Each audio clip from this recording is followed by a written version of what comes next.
ভাইজান 2 কেজি আমাকে মাছ দিন। আচ্ছা ভাইজান দিতেইছি। এরপর তো টাকলা ছবির ভেতর থেকে বেরিয়ে আসে আর সেখানে থাকা মাছগুলো চুরি করতে থাকে।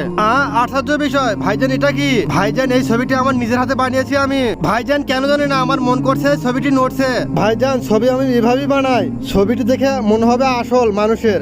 আচ্ছা ভাইজান এখন বলুন এই মাছটির দাম কত নেবেন আপনি? বেশি চাইবো না, আমাকে মাত্র 1000 টাকা দিও। ঠিক আছে ভাইজান, আমি 1000 টাকা দেবো, কিন্তু আমাকে ছোট ছোট করে মাছটি কেটে দিতে হবে। ভাইজান পানি তো শেষ হয়ে গেল, আপনি এখানে থাকুন, আমি পানি নিয়ে আসতেছি।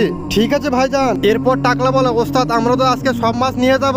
তারপর তো তারা সব কয়টি মাছ বস্তার ভেতরে ঢুকিয়ে নেয় একটি। টাকলা বস্তাটিকে ধরতো, তখনই সেখানে অন্য মানুষ চলে আসে। ভাইজান এই ছবিটি আমাকে অনেক ভালো লেগেছে, তাহলে তুমি কি আমার কাছে বিক্রি করবে?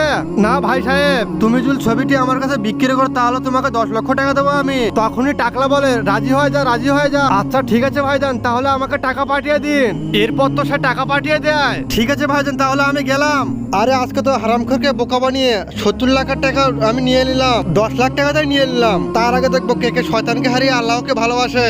যারা যারা আল্লাহকে ভালোবাসে এই ভিডিওতে লাইক দিয়ে চ্যানেলটিকে সাবস্ক্রাইব করেন। আর যারা শয়তানকে ভালোবাসে তাদের কোনো কিচ্ছু করার দরকার নেই।